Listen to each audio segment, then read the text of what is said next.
How long have I been programming? Well, my programming history is a little bizarre. So I started off as a little kid. I went to this this elementary school called PS 197 in Brooklyn, New York. Let's see if I can find it here. Public School 197, the Kings Highway Academy. Did they change the name? And this is a extremely good school, but a public school, nothing special. This is definitely the video or the photo. This is definitely what it looked like. I think it still more or less looks like that. East 22nd Street in Brooklyn. And I actually remember the teacher and everything, but we used the Apple IIe. And so we started with this program, or this computer programming basic.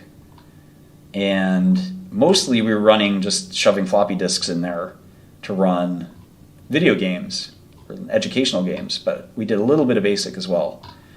And so that's what started off my programming career. There was also this turtle program called Logos, and it was educational, basically, programming language, and you could use it to make little graphics and do little things. You basically instruct it with these repeats and loops, so you basically learn a little bit about for loops and stuff like that. And as a young child, I had this stuff really ingrained into my head. So I spent most of my childhood, when I got my own computer, learning something called QBasic. And that's why I named my cat Nibbles, because the basic QBasic program that ships with is called Nibbles. And so I was actually able to talk with the guy who created Nibbles, which was really fun, who worked at Microsoft in the 80s. But QBasic was the successor of QuickBasic, and Microsoft's first products were BASIC related.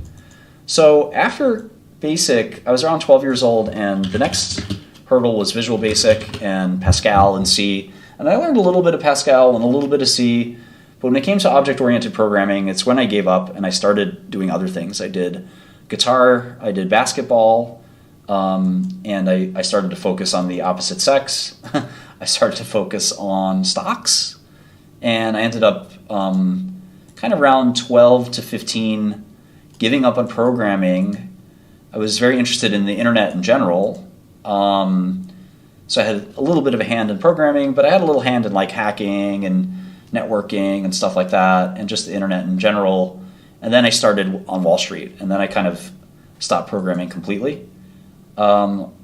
And that was a long stretch of time. And then I got arrested, and I ended up learning JavaScript. So I wrote my first lines of JavaScript just sitting around waiting for my trial, waiting for my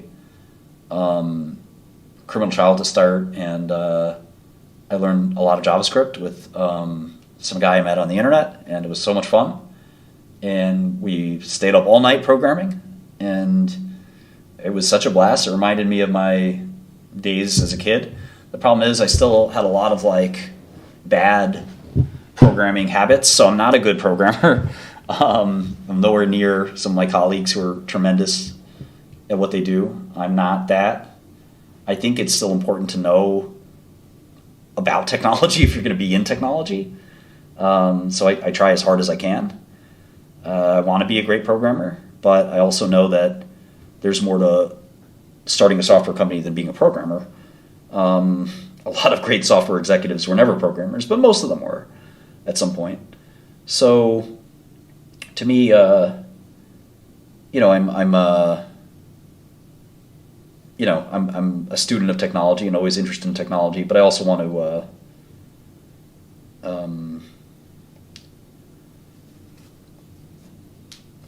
make products and make money. Those are two very different things. So, trying to make sure you can leverage one into the other is not always easy. So anyway, that's my programming background and history. So now I'm like a junior developer. I could probably make $80,000 to $100,000 working at a software company as a junior JavaScript programmer. So, but that's I didn't start with Visual Basic. Visual Basic wasn't around when I started programming, but I've never taken Adderall. Fader.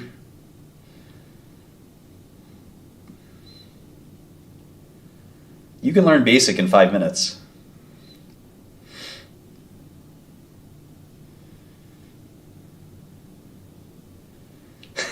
One guy in Twitch writes, I remember that fucking turtle.